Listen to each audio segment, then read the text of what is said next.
Nawaz is gone. और chief justice साहब चार को झाड़ भी पड़ी कल खान साहब से। तू कुछ सुन लेगा मेरे मुंह से। तो मैं कहूँ मैं तो जेल में था, मैं तो गिरफ्तार था, मुझे कैसे पता क्या हो गया। एक दूसरे के पट्टियां बांधेंगे। फिर राना साहब शहबाज है तू बेवा हो गया। इमरान खान साहब का ट्रैक रिकॉर्ड ये है कि वो अपने मोहसिन का जिस दिन उनका यूज खत्म हो जाता है ना, तो वो उसको ऐसे फेंकते हैं जिस तरह टिश्यू पेपर को फेंका जाता है। इस तरह तब होता है जब एस्टेब्लिशमेंट आपके साथ हो। पाकिस्तान के अंदर कुछ बहुत बड़े बड़े सहाफ़ी हैं जो आपको पता है, जो बंदे के मरने के बाद ऐसे ऐसे दावे करते होते हैं कि बंदा हैरान ही रह जाता होता है। जैसे जैसे जमानतों की खबर आ रही थी ना, जैसे वैसे चेंज हो रहा है, उसी तरह वो भाई साहब अपनी पोजीशन चेंज कर रहे हैं। ये बताया ना खान साहब का वजीर आज़म बन रहा है। बंदे की बात कर रहे हैं जिंदगी में जिसकी एक खबर जिस बंदे ने दी है वो भी उसको पता नहीं किसने प्लांट की थी। मतलब ही doesn't deserve to be even mentioned.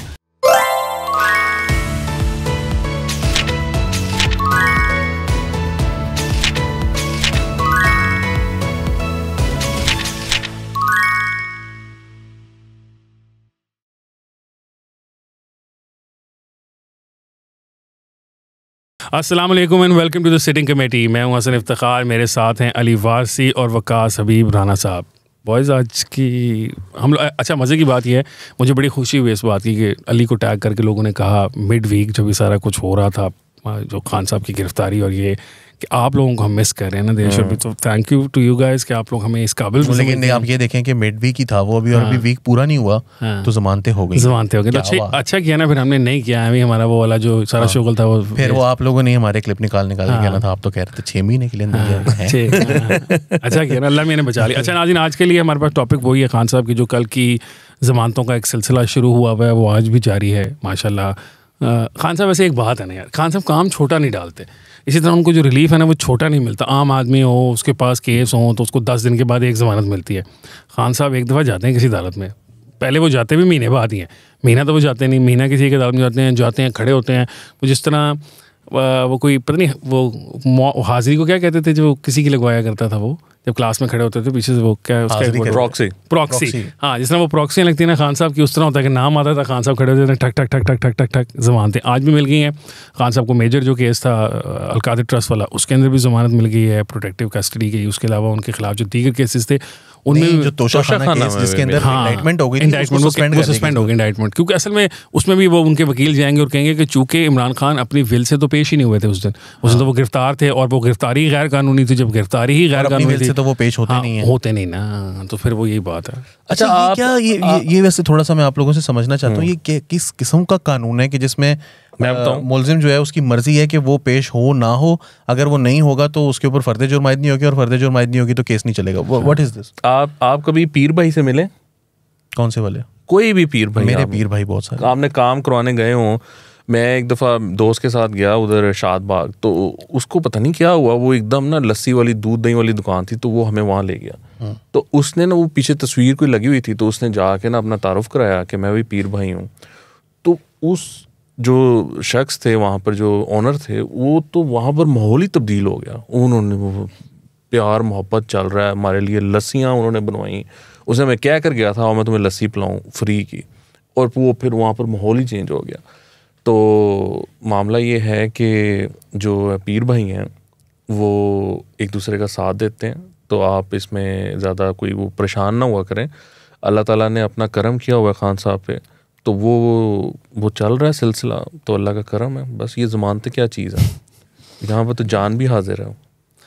पता नहीं यार, अब कल का जो सारा वाक़या है, ठीक है, अब मतलब आप देखें जनरल बाजवा ने एक इंटरव्यू दिया है शायद मेथला साहब को, उसकी बहुत सी जो पार्ट्स थे उनकी इशाअत हो गई हुई है, वो छप गए हुए हैं। बहुत से जो हैं वो नहीं हुए लेकिन वो आपने पढ़े हुए, हमने पढ़े नहीं पढ़े हमारे पास, हमें नहीं पता, हमें पता ही नहीं है।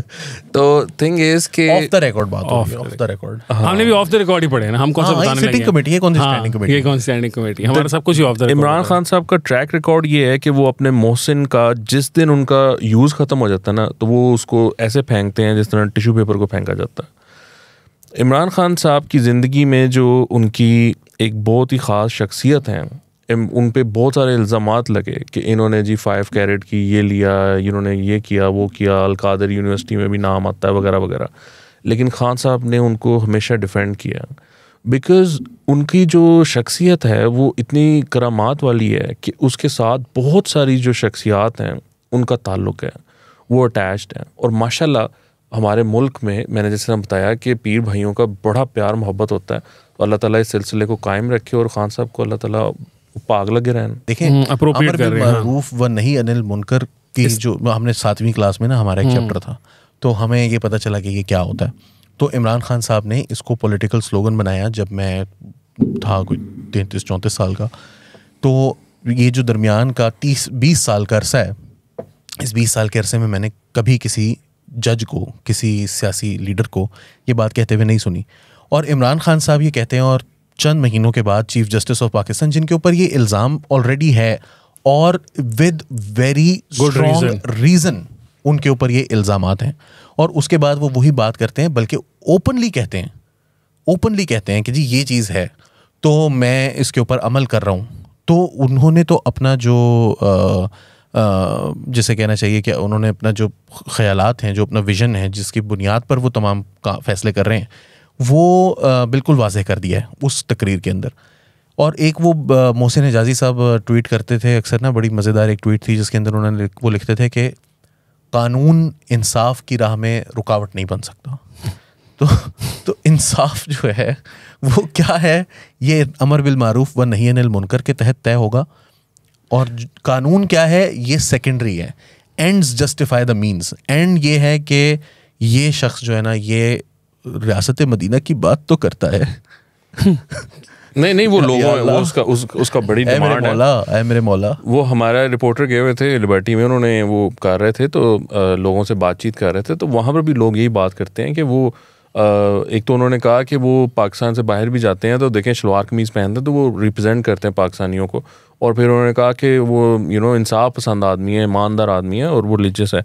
अच्छा, इसमें पता क्या है, देखें आप अगर ताश के लिए ना, आपने उसमें एक गेम है रंग, उसमें ये होता है कि आपको ना अगर आपके चारों जो है ना रंग वो सिक्योर है ना, तो आप वहाँ उसमें ये होता है कि पहली चाल पर ही आप कहते हैं कि जी आपने अगर खेलना है ना तो ये मेरे पत्ते देख लें, और अगर आपको लगता है मुझे आप हरा सकते हैं तो खेल लें, वरना it's done. I've already won the game. Even the game hasn't even started. Even the game वो start नहीं हुई। तो जो PTI और उनके इर्द गिर्द के लोगों का जो तरीक़ेकार है ना, उसमें जो कयूम सिद्दीकी साहब को कॉल की गई, वो उनके लॉयर की तरफ से खान साहब के, उन्होंने कहा कि एंड पे छोड़े, वो जो कहा वो तो सबको पता है, एंड पे उन्होंने कहा होर 10 और को 10 उन्होंने कहा 1.5 लाख को खिदमत। yes, तो थिंग इज कि ये this whole game is rigged. And मैं इसको इंडिकेट ये करना चाह रहा हूँ कि इस तरह तब होता है जब इस्टेब्लिशमेंट आपके साथ हो। खान साहब के साथ जो इस्टेब्लिशमेंट है वो नहीं है, ठीक है, बट खान साहब ने अपनी एक अलग इस्टेब्लिशमेंट बना ली है। मतलब हम खान साहब को, मतलब उनके खिलाफ हम यहाँ प्रोग्राम में काफ़ी बातें करते हैं, लेकिन एक सवाल ये है कि उनको क्रेडिट ध्यान देना चाहिए, वहाँ देना चाहिए कि उन्होंने एक ऐसी चीज़ की जिसके बारे में आप वकास भाई जो थे अनथिंकिबल थी। अच्छा यार देखिए, अब मेरा ना आप लोगों से इस बात पर इख्तलाफ होता है। आप मेरे से इख्तलाफ करिएगा, मुझे अपना पॉइंट मेक करने दें कि उन्होंने जो इस्टेब्लिशमेंट है ना, वो उन्होंने अपनी एक इस्टेब्लिशमेंट क्रिएट की है। जो फॉर्मर इस्टेब्लिशमेंट थी उसकी कमज़ोरी बनी है फेयर प्ले। वो जब आए तो वो इस बात पर आए थे कि पिछली जो इस्टेब्लिशमेंट थी, जो आर्मी चीफ थे वो इन्वॉल्व थे, और जो DGI थे वो पॉलिटिक्स में इन्वॉल्व थे। इनका ये विद इन द आर्मी इन्होंने ये कहा कि हमें नहीं इन्वॉल्व होना चाहिए, और वो फिर फरवरी 21 में वो चीज़ चेंज भी हुई और वो आगे चल के फिर उन्होंने अपने आप को न्यूट्रल कर लिया। ये आए हैं फेयर प्ले के लिए कि इनका ये था कि हमने सियासत में मुदाखलत नहीं करनी, और उसमें बहुत सारी चीज़ें होती हैं। अगर मैं डिटेल में जाऊँगा तो वो बहुत कुछ होता है जो आप करना छोड़ देते हैं। जब आप वो छोड़ देते हैं तो एक स्पेस क्रिएट हो जाती है, वो स्पेस वैक्यूम क्रिएट हो जाता है। वो वैक्यूम जो है वो फिल किया है एक नई इस्टेब्लिशमेंट ने, या उन्हीं लोगों ने जो पहले एक्टिव थे और वो इमरान खान साहब को बैक करते हैं, और वो इस वजह से they are so confident in their demeanor कि वो खड़े होते हैं, कोई मसला नहीं, हम कर लेंगे, और दसो। सो ये सिचुएशन है इस टाइम, और खान साहब is very successful in that, और अब आप नोबडी कैन स्टॉप हिम। अब देखो नाली यार, ये वकास मैं जो बात कर रहा था वो ये है कि आप जो ये बात कर रहे हैं ना कि इमरान खान साहब जो है वो यहाँ पर पहुँच गए हैं, सब कुछ उनके लिए फेवर में चला गया है, इससे मुझे कोई एतराज़ नहीं है। ये तो ऐसे हो रहा है, मतलब इससे क्या कहा जा सकता है इस पर मज़ीद। जो बात आप कह रहे हैं ना कि उन्होंने क्रिएट की है, यहाँ पर मेरा डिसएग्रीमेंट है। वो डिसएग्रीमेंट इस तरह से है कि मतलब मैं वो वाली बातें नहीं कर रहा कि जी 2011 में ये किया गया, 2014 में ये किया गया, एवरीवन नोज दोज थिंग्स। जो मैं बात कर रहा हूँ वो थोड़ी सी डिफरेंट है। वो ये है कि इमरान खान साहब एक पॉलिटिकल प्लेयर थे पाकिस्तान के अंदर, चाहे उनको जैसे मर्जी प्रॉप अप किया गया, वो नाकाफ़ी साबित हुआ। वो 2013 में नाकाफ़ी साबित हुआ, वो 2018 में भी नाकाफ़ी साबित हुआ। जो इलेक्शन रेक किया गया उसको भी आप एक तरफ रखते हैं। हुआ ये है कि मैंने पहले भी शायद बातों बातों में जिक्र किया है इस हवाले से कि डेली टाइम्स पर मैं था तो मुझे एक दोस्त का फ़ोन आया और उसने कहा कि जी मेरा फेसबुक के पेजेस जो हैं वो बंद कर दिए गए हैं। तो मैंने कहा जी आपने क्या किया था? उन्होंने कहा जी वो साकिब निसार की तीनों पेजेस पर एक ही चीज़ लगाई गई थी, साकिब निसार की एक फ़ोटो थी और उसके ऊपर जो है वो हमने तस्वीर उनकी लगा के और उसके ऊपर हमने वो कोई बाबा रहमत टाइप की जो वो रूटीन की जो होती हैं, उसने बेचारे ने एक स्क्रीनशॉट लिया हुआ था। उसने कहा जी ये तीनों पर लगाई है मैंने, और मुझे मैसेज आया फेसबुक का कि this post violates the laws of your country, therefore we are banning your page या सस्पेंडिंग योर पेज या क्या। मतलब मुझे जब वो बड़े बड़े पाकिस्तान के इंटेलेक्चुअल्स जो हैं वो कहते हैं कि आखिर सियासी जमातें, इनके पास कोई नैरेटिव क्यों नहीं है, आखिर ये कोई काउंटर क्यों नहीं कर सकती, इनके पास कोई जवाब देने के लिए नहीं है। मैं कहता हूँ कि भाई वो जो बात करते हैं वो आके उन्होंने बात कर दी है, वो टीवी पर लग गई है, उन्होंने प्रेस कॉन्फ्रेंस कर दी, जलसा कर दिया, उसके अंदर वो जुमला बोल दिया। अब इसको लेकर किसने चलना है? इसको लेकर चलना है सोशल मीडिया के ऊपर। जो वो बड़ी बड़ी आपकी टीम्स होती हैं, वो टीम्स होने की ज़रूरत नहीं होती। वो जो टीम्स होती हैं they can only do so much. वो जो कर देते थे वो कर देते हैं। वैसे तो PMLN का वैसे ही बेड़ा करके, PPP का बेड़ा करके, लेकिन जो वॉलंटियर्स होते हैं, जो कि वॉलंटियर नहीं होते, basically they are active, politically active social media users, वो जो चीज़ करते हैं उनके फेसबुक पेजेस जो हैं वो हज़ारों की तादाद में बंद करवाए गए। आपको याद होगा फिर वो रिपोर्ट्स आती थी, वो कहते थे कि 350 और हम कहते थे ओ PTI के ट्रोल फार्म्स बंद हो गए। नहीं, वो ऐसे नहीं हो रहा था, वो दूसरे लोगों के, और वो फिर एक आईडी बंद हो रही है, उसके साथ 200 पेजेस, 300 पेजेस और 200 जो हैं वो फ्रेंड्स उनके जा रहे हैं, और वो ग्रुप्स जिनके वो हिस्सा हैं जहाँ पर वो मतलब अपनी बातें करते हैं जाके पॉलिटिकली जो भी बात। अब मतलब मैंने ऐसे ग्रुप्स देखे हैं जिनके 70 हज़ार जो हैं वो मेंबर्स हैं, और उसके अंदर अगर आप पोस्ट करते हैं तो वो कहीं पर शो नहीं होती, उनमें से किसी की फीड में नहीं जाती, उनमें से किसी को वो नहीं आता, क्योंकि उस ग्रुप की जो रेटिंग है वो फेसबुक ने डाउन कर दी है। आप साइंटिफिक कैसे कह सकते हैं इसको? यार ये तो डंडा है। बात यह है कि आपने फेसबुक को कहा है, फेसबुक को ये कहा गया है कि अगर आपने फेसबुक पाकिस्तान में रन करते रहना है तो हमारे साथ कोऑपरेट करें। वो कहते हैं जी हम आपके साथ कोऑपरेट करेंगे, आप हमें बताएं कि कौन कौन से पेजेस हैं, ये लॉ फर्म है, इसके साथ आप केस बिल्ड करें। उसकी जो पर्सनल है, नून वालों ने क्यों नहीं किया ये? कब? ये जब अभी आए हैं, इन्होंने क्यों नहीं किया ये काम? I think they are very incompetent at this, number 1। Number 2, nobody is willing to take charge. Number 3, bureaucracy जो कि इस काम के लिए बहुत इंपॉर्टेंट होती है, उसको जिस तरह से वो लोग एंगेज कर सकते हैं, जिस तरह से इन्होंने किया, वो लोग उस तरह से एक्टिव नहीं थे। नंबर 4, जो ये काम, इनको पेजेस को बंद करवाने का काम होता है, इसके लिए आपको जो है ना वो मतलब ये तो पेजेस बंद करवाने ना, सिर्फ आप देखें कि वो कितना होलसम था वो सारा कुछ, वो किस लेवल पर, यानी आर्मी जो है, मैं साफ बात करूंगा, आर्मी जो है साइंटिफिक दलील राज हो गया थी, पूरी साइंस लाई ना अगले ने पूरी हर लेवल पे। नहीं, मैं ये नहीं कह रहा कि ये बंद करवानी चाहिए। अली एक एक्सप्लेनेशन, साइंस कहने से या साइंटिफिक कहने से इसको मेरा ये इख्तलाफ है कि ये साइंटिफिक नहीं है, ये गंडासा है। अच्छा अली चल यार आगे चलते हैं, एक्सप्लेनेशन दे दें। अली और मैं ये नहीं कह रहे कि ये नून को भी ये करना चाहिए था या PTI ने किया वो सही था। हम ये गलत है, जो भी करे ये गलत है, पर वो ये जस्ट सेइंग कि ये हुआ है। अच्छा अली, ये जो कल खैर खान साहब को जमानत तो मिल गई और उनको खान साहब ने को पूछा चीफ जस्टिस साहब ने कि आपको पता है कि क्या हुआ? खान साहब ने कहा मुझे कैसे पता? और चीफ जस्टिस साहब चारे को झाड़ भी पड़ी कल खान साहब से। उन्होंने कहा खान साहब को कि आपको पता है कि मतलब इतने तो आग छाग लग गई, कुछ करी तो आप उसको करें करने। तो खान साहब ने कहा मैं तो जेल में था, मैं तो गिरफ्तार था, मुझे कैसे पता क्या हो गया? तो चीफ जस्टिस साहब थोड़े ठंडे हो गए। अच्छा अब उस जो कुछ हुआ, हम चाहते हैं, हम आपके मुंह से सुनना चाहते हैं कि आप इसकी मजम्मत करें। नहीं सुन ले फिर मेरे सुन ले फिर उन्हें होगी मजम्मत। आज भी हो गया, तू कुछ सुन लेगा मेरे मुंह से। आज भी वो लाहौर हाईकोर्ट वाले मियां गुल और हसन औरंगजेब साहब जो है माशाल्लाह, वो इस्लामाबाद हाईकोर्ट की सॉरी, वो वालिया सवात के आगे मतलब पोते हैं शायद, वो उन्होंने भी कहा, बड़ी कोशिश की खान साहब को कि आप कैटेगोरिकल दे के जाएं यहाँ पे कि कंडेम करते हैं आप उसको। मेरा ख्याल है आखिरी वक्त तक जो मैंने इतलात मिली खान साहब नहीं माने। बट बात ये, खान साहब व्हाई वुड ही एग्री, उनको हर जगह से रिलीफ मिल रहा है, वो बैक ट्रैक। बात है कि यार या तो तू मेरे से ये कहे कि अगर आपने कॉन्डेमनेशन ना की तो मैं नहीं दूंगा जमानत नहीं मिलेगी, फिर मैं दे दूंगा, फिर मैं चलो कॉन्डेम करने का सोचूं भी, वहां पर यहाँ पर मुझे क्या जरूरत है? होलसेल जमानतों के अंदर क्या ना बातें ना किया करें। अच्छा बात सुने, वो जो ये जो सारे मसाइल हुए, जो सारा को फटा चटा हुआ, इसमें ऑब्वियसली कोर कमांडर हाउस पे हमले हुए, मुख्तलिफ मिलिट्री इंस्टॉलेशंस के ऊपर हुए, वो एयरफोर्स के जहाज जला दिए बेचारों ने। कोई कहता है जो चीज़ मुझे कोई कहता है MM का जहाज है। जो चीज़ मुझे हैरान कुन लगी ना हसन, वो ये था कि वो एक बंदा ना फ्रूट चाट लेके फिर रहा था। तो मैंने सोचा, मैं कहा अगर यार ये पता चल गया था कि ये होने वाला है, तो अगर वहां पर वो मौजूद नहीं है कोर कमांडर साहब, फ्रूट चाट तो खा ले, वो मतलब चीजें तो ले गए होंगे अपनी। फिर उधर मटन कोरमा भी था। अब आपको पता मटन महंगा कितना, चिकन कोरमा था, वो एक डोंगे में डाल के मटन है घर के अंदर। हाँ घर के अंदर महंगा, वो उनको डिस्काउंटेड रेट्स पर। अच्छा वो तो है। लेकिन वो जो है वो लेकर आया फ्रीज्ड स्ट्रॉबेरी टमाटर। हाँ टमाटर भाई वो एक बुजुर्ग थे, वो बड़ा सा टमाटर का लिफाफा उठा के उनको कहा, जो भी हालांकि मतलब 50 रुपए किलो टमाटर, इतना महंगा तो नहीं था कि कोर कमांडर आपसे खो के लेके जाओ, लेकिन वो भी ले गए। हाँ और वो उनको पता था वो कहाँ रखे। हाँ एग्जैक्ट, उनको पता कहाँ टमाटर कहाँ रखे। अली किसी और तरफ जा रहा है, वैसे हम नहीं कह रहे, ये अली कह रहा है। अच्छा वो देखा है, वो जो लैम्प शेड होता है, उर्तुगल बना हुआ था, वो लैम्प शेड लेके। वो आपने तस्वीर देखी है जिसमें सोफे पे बैठा हुआ है कायदा आज़म की तस्वीर के साथ, और पीछे आग लगी हुई है। I think it was a perfect representation के क्या हो रहा है। मुझे वजाहत एहसान खान जो टब में बैठे हुए थे ना, वो याद आ गई। जिन लोगों ने वजाहत एहसान खान को टब में बिठाया था ना, उनकी कुर्सियों पर और उनके बाथरूमों में और उनके किचनों में जो है ना, आज अवाम वो लोग घुसे हुए थे वजाहत सईद खान के, छोटे छोटे वजाहत यस, सब घुस गए थे, अंदर चले गए थे। Well, obviously it's an unfortunate वाकया, लेकिन मैंने सुना है कि वो काली पट्टियां पहन के एहतजाज करेंगी गवर्नमेंट कैबिनेट वगैरह, चूड़ियां तोड़ देंगी अपनी। ऐसे करके ना, पहले उन्होंने नहीं वो बेवाएं माथे पे से ना, हाँ, और बेवाएं चूड़ियां तोड़ती हैं ना, फिर ऐसे करके ऐसे हाय आज जैसी बेवा हो गए।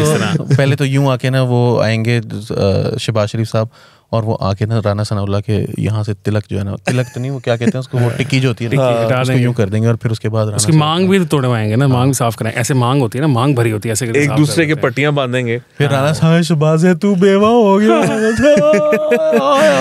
आधे घंटे की खामोशी इख्तियार करेंगे। और फिर वो जो खान साहब सफेद शलवार कमीज पहनते हैं ना, वो शहबाज शरीफ साहब को दे दिया जाएगा। From now on you will only wear salwar, white salwar. Well, unfortunate तो वाकयात हैं ये जो भी हुआ है, लेकिन इसको कोई unfortunate समझ क्यों नहीं रहा? ये फीलिंग क्यों नहीं है मुल्क में यार? अच्छा मैं एक बात करना चाहता हूँ, अगर आप लोग मुझे, अदालतों ने तो लिफ्ट ही नहीं कराई। एक ना पाकिस्तान के अंदर कुछ बहुत बड़े बड़े सहाफ़ी हैं जो आपको पता है, जो बंदे के मरने के बाद ऐसे ऐसे दावे करते होते हैं कि बंदा हैरान ही रह जाता होता है। जो मतलब वो कहते हैं ना कि मैंने ये मरे हुए बंदे को भी नहीं पता होगा कि मैंने कहा है वो तो अल्लाह मेरे को जिथे जन्म जिथे मेरे पास अजान वाली घड़ी, ये कौन सी घड़ी है भाई? वो अल्लाह ताला से पूछा, अल्लाह ताला मैं जन्नती हूँ जन्नती हूँ, ये आपका फैसला है, इदा फैसला मुझे बता, जैसे जैसे मेरा भी कोई हक है, ये कोई बात नहीं है। जैसे जैसे जमानतों की खबर आ रही थी ना, जैसे वैसे चेंज हो रहा है, उसी तरह वो भाई साहब अपनी पोजीशन चेंज कर रहे थे। अच्छा अब वो टीवी पर बैठे हुए हैं और वो कह रहे हैं कि ना सारे केस बड़े कमजोर हैं इधर, बहुत कमजोर, इस वजह से इमरान खान साहब को, अच्छा वो दूसरे साहब थे, वो सहाफ़ी भी हैं, वो वकील भी हैं, उन्हें पता था कि यार ये देखो ये अब ये बेशर्मी हो रही है, और ये 2 नंबरी कर रहा है, ये गलत है, ये ऐसे नहीं होना। उसने कहा देखे केसों की बात नहीं है, बात यह है कि पहले भी जो है वो मतलब इसी तरह के केस होते थे भाई, मगर वो अदालतें बुलाती नहीं थी, पूछती नहीं थी कि यार 8 महीने हो गए 7 महीने हो गए, और अगला बंदा कहता सी यार जान दो मैनू। यानी शहबाज शरीफ को एक ही केस के अंदर 6 महीने अंदर रखा, फिर उसके बाद दोबारा 6 महीने अंदर रखा, फिर जब दूसरी दफा गए तो वो घुराल साहब जो थे उन्होंने कहा मैं जमानत नहीं देता। इधर जो एक बंदा है वो मतलब, अच्छा अब ये बात कर ली है कि कमजोर केस हैं, इस वजह से 2 केसेस हैं जिसके अंदर वो मतलब जरा तगड़े केसेस हैं, उनमें इमरान खान साहब खुद भी परेशान है कि इन केसेस के हवाले से। एक है अलकादिर ट्रस्ट केस, जिसमें आज ही मिली, जिसमें जमानत आज मिली है। दूसरा केस है तोशा खाना केस, जिसकी कल इंडictमेंट हुई थी, आज वो स्टे हो गई है। यानी कि वही 2 केसेस जिनकी बात हो रही है, उन्हीं को कह रहे हैं कि ये मजबूत केसेस हैं, जमानतें इसलिए मिलती हैं क्योंकि केसेस कमजोर हैं। यानी मैंने कहा कि यार इस बंदे को ना गेम समझ आ गई है, या तो इसको समझ आ गई है या इसको खबर आ गई है, सब भाई उनको समझ आ गई है, क्योंकि उन्होंने कहा है कि मैं तज्जिया जो है ना वो तज्जिया आजकल नहीं करता, मैं खबर देता हूँ, क्योंकि ना तज्जिया जो है वो फिर लोग कुछ नाराज हो जाते हैं, तो मैं इसलिए खबर दे रहा हूँ। तो वो खबर जो है वो ये है कि खबर है केसेस कमजोर थे ते मैं हुन।